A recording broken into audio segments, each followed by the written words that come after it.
Export घट रहे हैं। ऐसे में हमें आवश्यकता है बाजार मिले और बाजार में हम भारतीय बाजार, भारतीय मार्केट, भारतीय प्रोडक्ट्स को बेच पाएं।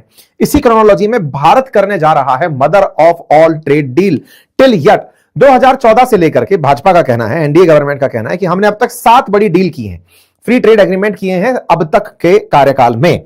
उन सबसे बड़ा अब एग्रीमेंट होने जा रहा है और वो एग्रीमेंट है भारत और यूरोपियन यूनियन के बीच में। जी हां साथियों, 25, 26, 27 जनवरी के दिन, विशेष रूप से 26 जनवरी को दिमाग में रखिएगा, क्योंकि रिपब्लिक डे परेड में शामिल होने आ रही हैं उर्सुला वॉन डेन, यानी ईयू की चीफ। और जब वो यहां पर आ रही हैं, उनके साथ भारत साइन करेगा फ्री ट्रेड एग्रीमेंट। और ये free trade agreement European union के साथ हमारा, मतलब अब तक के भारत ने जितने भी ट्रेड एग्रीमेंट किए हैं उन सबसे बड़ा ट्रेड एग्रीमेंट होगा।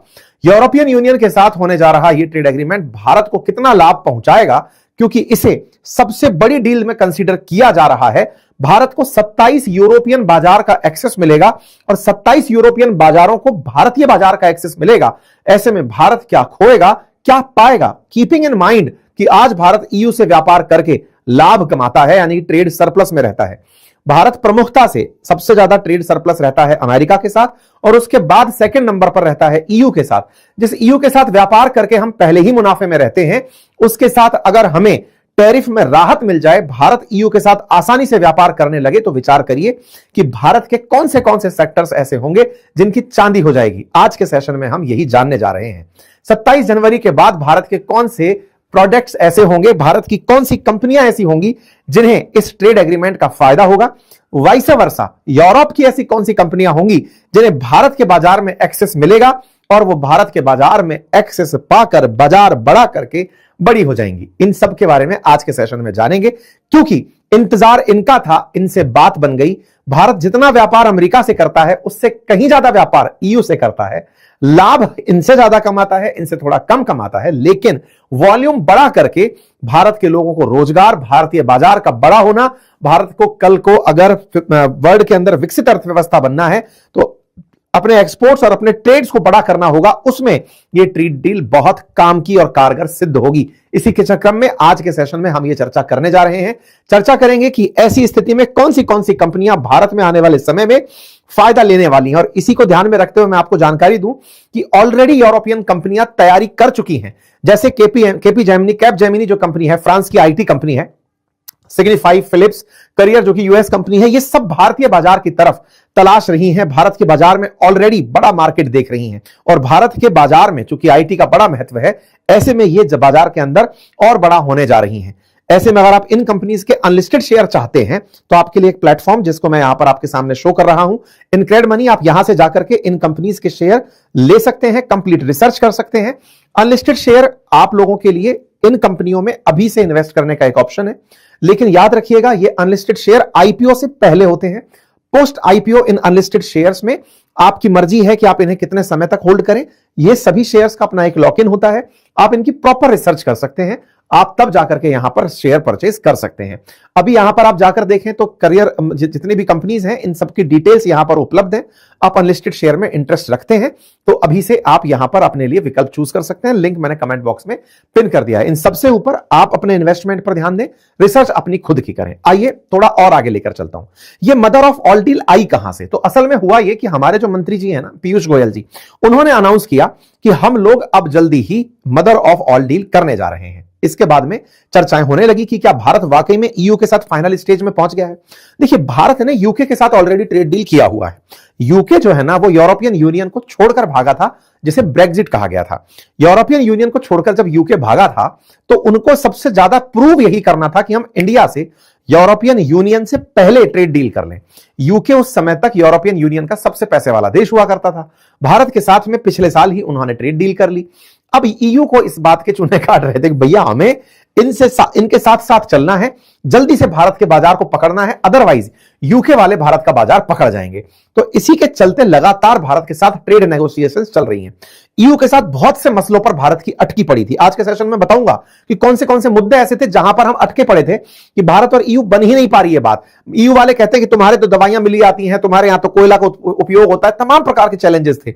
लेकिन उन सबके बावजूद कहीं ना कहीं उन लोगों को इस बात की जरूरत थी कि यूके वो जो मार्केट खा जाएगा उसे रोकने के लिए हम 27 देशों को कुछ करना होगा। इसी के चलते ईयू के साथ फ्री ट्रेड एग्रीमेंट टेबल पर चला आया और ऐसा होने में लंबा समय लगा है, लगभग 21 साल हो गए।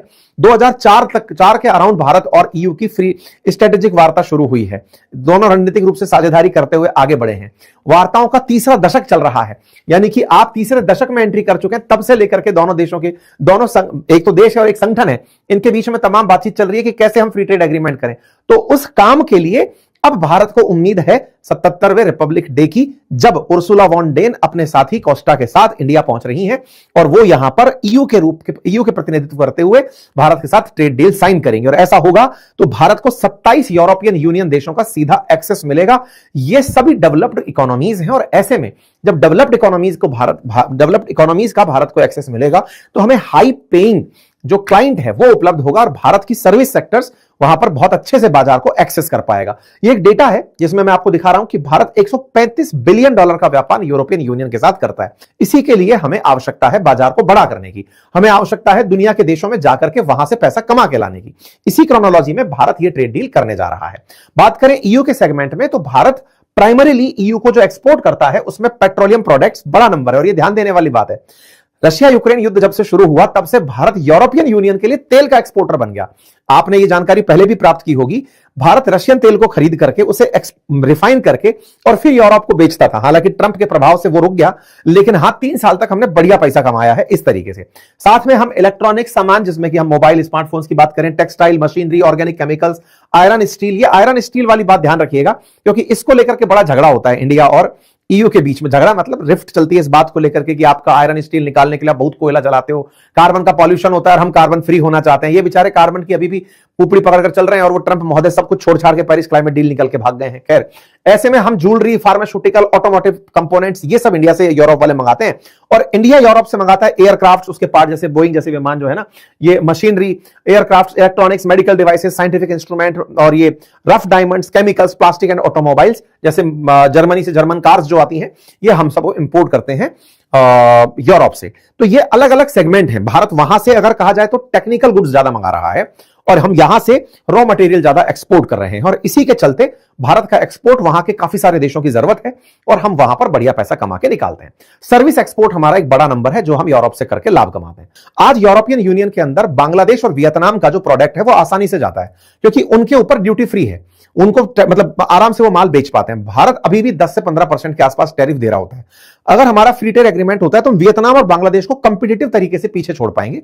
हमारा प्रोडक्ट, इंडियन गुड्स तो अच्छे हैं ही, मतलब इंडियन जो कपड़ा है वो बहुत ही मतलब ज्यादा अच्छे से मार्केट के अंदर डिमांड पाता है।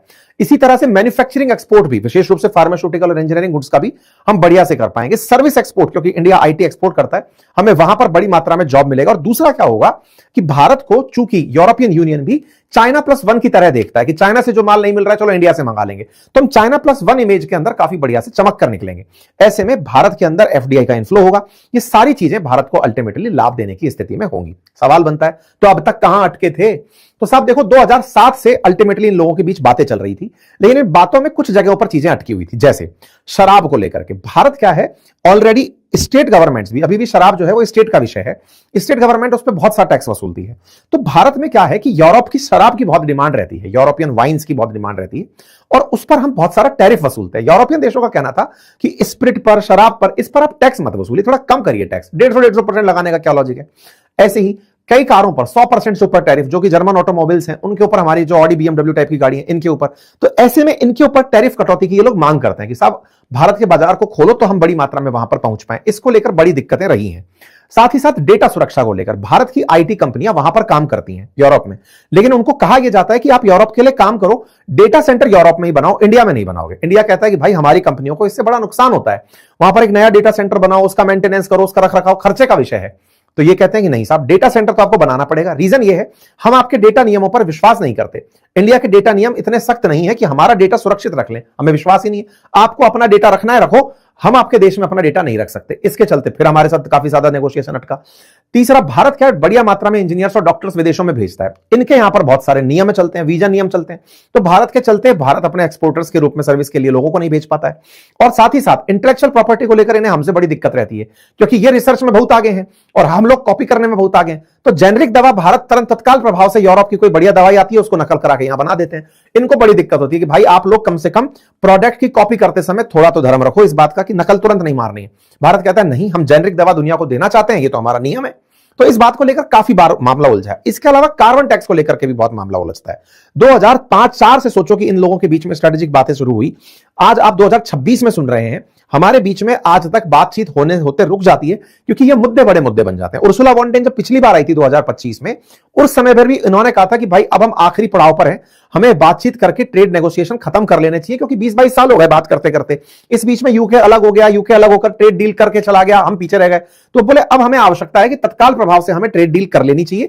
24 अध्याय हैं ट्रेड डील के, 20 पर सहमति बन गई, 4 को साइड में रख लो, जिन पर बन गई उनको तो आगे बढ़ाओ। तो ऐसा करके इनके साथ ट्रेड डील की बात चल रही है। ये खुद बोलती हैं कि भाई आने वाले समय में इंडिया से होकर मिडिल ईस्ट से अगर यूरोप जाना है, तो अगर ये गलियारा बनता है तो उसमें ट्रेड डील अगर फ्री ट्रेड एग्रीमेंट के तरीके से बनता है तो बड़ा फायदा होगा। तो ऐसे में इंडिया के माध्यम से यूरोप तक जाने के रास्तों पर फिलहाल चर्चा चल रही है ना। पिछली बार बाइडेन ने आईमैक की बात की थी ना, उसी तर्ज पर यहां पर चर्चाएं चल रही हैं। अब की जब जर्मन चांसलर मर्ज जब इंडिया आए तो वो इस बात पर प्रधानमंत्री मोदी से बातचीत करते हुए, जब अहमदाबाद में आए थे ना, प्रधानमंत्री मोदी जी ने पतंग उड़वाई थी, वहां पर बातचीत करते हुए कहकर गए कि भाई साहब देखो, अब भारत को जर्मनी के साथ में आने का राइट टाइम है, हम सबको मिलकर काम करना चाहिए, वहां पे पार्टनर ऑफ चॉइस है हमारे लिए अब इंडिया, हमें तत्काल प्रभाव से फ्री ट्रेड एग्रीमेंट कर लेना चाहिए। बस, तो इस बात में देरी क्या थी, मर जाकर गए हैं, हमने अनाउंस कर दिया 16 जनवरी को। तो पीयूष गोयल जी बाहर आए, उन्होंने कहा कि अब होने जा रहा है मदर ऑफ ऑल ट्रेड। क्यों? क्योंकि अब तक जितनी भी ट्रेड डील भारत ने की है उनमें सबसे बड़ी ट्रेड डील यही होगी जो यूरोपियन यूनियन के 27 देशों के साथ एक ही बार में हो जाएगी। इसी के चलते 27 जनवरी को आधिकारिक घोषणा का इंतजार किया जा रहा है, क्योंकि उस दिन यूरोपियन परिषद की जो प्रेसिडेंट एंटोनियो लुइस सेंटोस दा कोस्टा हैं और यूरोपियन आयोग की प्रेसिडेंट उर्सुला वॉन डेर हैं, वो आ रहे हैं 25 से 27 को, और उस समय वो हमारे देश में 77वें गणतंत्र दिवस के अवसर पर मुख्य अतिथि रहेंगे और उसी समय पर इसके बारे में घोषणाएं होंगी। ऑलमोस्ट इनकी तैयारियां पूरी हो चुकी हैं। चूंकि अब तक हमने इतनी बड़ी डील किसी देश के साथ नहीं की है, इसीलिए इसे मतलब mother of all trade deal कहा जा रहा है। ठीक है साहब, ये फ्री ट्रेड एग्रीमेंट होगा तो भारत की बड़ी मात्रा में एक्सपोर्ट्स, गारमेंट्स के सेक्टर में, लेदर के सेक्टर में, फार्मास्यूटिकल सेक्टर में बढ़िया मात्रा में एक्सपोर्ट हम यूरोपियन यूनियन को कर पाएंगे। ऐसा मानना है जो थिंक टैंक है जीटीआरआई उसका, कि भाई ऐसे में हमारे जो उधर से आने वाले निवेश हैं वो भी आसानी से आएंगे और हम भी बढ़िया से एक्सपोर्ट कर पाएंगे। उम्मीद की जाती है कि जो ईयू का इंपोर्ट है, जो ऑलरेडी हमारे देश में 8 से 12% लगता है, और उसके ऊपर अगर 0% लगा तो भारत का जो बायलैटरल ट्रेड है ना 2000 मतलब आने वाले समय में 30% के हिसाब से ग्रो कर जाएगा।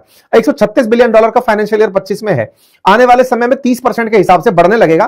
तो ये बड़ा नंबर है, मतलब ये फिर 200-500 बिलियन डॉलर का जो ख्वाब देख रहे हो वहां पर पहुंचना आसान होगा। जो टेक्सटाइल एक्सपोर्ट है जो ऑलरेडी $37 बिलियन का है, वो $100 बिलियन तक पहुंच जाएगा 2030 तक। तो सोचने वाली बात है कि टेक्सटाइल सेक्टर की जो इंडस्ट्रीज हैं, कंपनीज हैं, उन्हें बड़ा बाजार आने वाले समय के अंदर दिख रहा है। ऐसे ही ईयू का जो भारत के अंदर इंडिया के एक्सपोर्ट में जो शेयर है वो अभी 17% भारत में हो सकता है, बाद में बढ़ जाए। भारत अभी हमारे टोटल एक्सपोर्ट का 17% ईयू को भेजता है, लेकिन कल को अगर व्यापार के रास्ते खुलते हैं तो हम और ज्यादा भेजने लगेंगे। तो इस तरह से भारत का आने वाले समय में ईयू के साथ बाजार फायदे का विषय रहेगा। टेक्सटाइल, अपरेल, आईटी और डिजिटल सेवाएं, रत्न और आभूषण, इन सेक्टर्स में भारत का एक्सपोर्ट बढ़ेगा और ऐसा होने से हमें लाभ होगा। जहां तक बात हो कृषि और खाद्य प्रसंस्करण की, तो भारत के साथ में ईयू का एक हमेशा से बजट रहा है कि भाई साहब आप लोग ना स्वच्छता नियमों का पालन ढंग से नहीं करते हैं। कई बार ये चाइल्ड लेबर का मामला लगा देते हैं। भारत के साथ इनका कार्बन टैक्स का मामला और चलता है, वो भी मैं आपको थोड़ी देर में बताऊंगा। लेकिन जहां तक बात हो टेक्सटाइल की, तो भारत के अंदर ये कुछ कंपनीज हैं जिन्हें आने वाले समय में हो सकता है इस एक्सपोर्ट का फायदा मिले। जब मार्केट बढ़ रहा हो तो आप इन कंपनीज को देख सकते हैं। बात करें फार्मास्यूटिकल की, तो फार्मास्यूटिकल में जो top leading company stock market की हैं, उनको हो सकता है कि इस डील के साथ फायदा मिले। ये कुछ कॉमन चीजें हैं। और बात हो आईटी की, तो आईटी में हमारे ये जो कंपनीज हैं, ट्रेड डील के बाद में आपको हो सकता है इनके स्टॉक्स के अंदर बहुत अच्छे से वृद्धि होती दिखे। क्यों? क्योंकि अल्टीमेटली ये वो सेक्टर है जो डायरेक्टली इंपैक्ट होंगे इस ट्रेड डील के बाद में। आपको सकारात्मक तरीके से ये चीजें दिखाई दे सकती हैं। मैन्युफैक्चरिंग के अंदर भी बात करें तो भारत की जो तमाम कंपनियां हैं उनको बहुत सारा लाभ हो सकता है। चूंकि भारत ऑलरेडी चाइना के साथ कंपटीशन में है, India China trade deal already Bharat trade deficit में चला जा रहा है, यूएस के साथ ट्रेड डील हो नहीं रही है, भारत का ट्रेड वाइडन होता जा रहा है, डेफिसिट $25 बिलियन का पिछले महीने रहा है। ऐसे में भारत को आवश्यकता है कि एक्सपोर्ट बढ़ा करके कम से कम जॉब्स तो क्रिएट करे और लाभ कमा करके इस ट्रेड डेफिसिट को कम करे। इसी क्रोनोलॉजी में हम लोग लग करके फिलहाल काम कर रहे हैं। अब बात आती है कि भारत के साथ में यूरोप को जितनी भी दिक्कतें हैं, उनमें जिस दिक्कत को लेकर के बहुत ज्यादा दिक्कत है वो है भारत के ऊपर यूरोपियन यूनियन की तरफ से कार्बन टैक्स, जिसके बारे में अपोजिशन भी बात कर रहा है। कार्बन टैक्स की क्या कहानी है? असल मायने में क्या है ना, ईयू के अंदर कार्बन बॉर्डर टैक्स चलता है। क्या है ये? उन्होंने 1 जनवरी 2026 से लागू किया है। वो ये मानते हैं कि जिस उत्पाद को बनाने में कार्बन उत्सर्जन बहुत हुआ हो, जैसे आप लोग आयरन ओर निकालते हैं, लोहे का अयस्क तो खदान से निकालते हैं, लेकिन उसे स्टील में बदलने के लिए स्टील प्लांट तक लेकर जाते हैं। स्टील प्लांट में जो स्टील ग्रेड कोयला है, उससे उस लोहे को पिघलाया जाता है, अशुद्धियां बाहर निकाली जाती हैं, उसे स्टील में बदला जाता है। अब आप उस स्टील को एक्सपोर्ट करते हैं। तो यूरोपियन यूनियन का यह मानना है कि आपने स्टील को बनाने में चूंकि बहुत ज्यादा पॉल्यूशन किया है, इससे कार्बन उत्सर्जन हुआ है, कार्बन उत्सर्जन पर्यावरण के लिए नुकसानदायक है, इसीलिए हम कार्बन उत्सर्जन का टैक्स वसूलेंगे। यह टैक्स भारत के स्टील एक्सपोर्ट को बाधित करेगा। तो हम लोग जब ईयू के साथ बातचीत करने जाएं तो कार्बन टैक्स को लेकर के भी बात करें, क्योंकि कार्बन टैक्स इन्होंने 1 तारीख से लागू किया है और उनको कार्बन बॉर्डर टैक्स जो है ना, उससे हमारी कई स्टील सेक्टर की जो कंपनियां, उन्हें नुकसान हो सकता है। इसे समझने की जरूरत है। अपोजिशन भी इस बात को उठा रहा है कि भारत ध्यान दे कि ऐसे समय पर जब यूरोप कार्बन टैक्स की बात कर रहा है, बॉर्डर टैक्स की बात कर रहा है, तो भारत उसको लेकर के डील में सबसे ऊपर प्रायोरिटी में उसे रखे। मानकर चलते हैं कि भारत ने जब तमाम प्रकार की बातें की हैं तो इन चीजों को लेकर भी बात की हो, क्योंकि बहुत से मुद्दे अभी भी ऐसे हैं जो अभी अनसुलझे हैं। जैसे कृषि और डेयरी का अभी तक हमने बाहर रखा हुआ है कि भाई साहब, यूरोप से बहुत सारी मात्रा में हम डेयरी उत्पाद नहीं मंगाएंगे क्योंकि ये हमारा अपना क्षेत्र है। बहुत से ऐसे सेंसिटिव क्षेत्र हैं जहां पर हमें अभी भी लगता है यूरोप से सहमति नहीं बनी है, तो 24 में से 20 सेक्टर पर हमने सहमति बना ली, बाकियों पर नहीं बनी, तो उनको हमने छोड़कर रखा है। मानकर चल रहा है कि 25 से 27 के बीच में बड़ी ट्रेड डील हो जाएगी, और अगर ऐसा हुआ तो भारत के बाजार में, मैंने आपको लगभग एक एनालिसिस दिया है, कुछ सेक्टर्स में जो नजारा देखने को मिल सकते हैं, आप उन्हें ऑब्जर्व कर सकते हैं। बाकी फिर से यही कहूंगा कि आपका ऑब्जर्वेशन है, आपकी रिसर्च है, ये मेरा नजरिया है खबर देखने का, आपका अपना नजरिया होगा। आप अपनी रिसर्च को खुद से करें और खुद से फैसले लें। अभी के लिए इतना ही।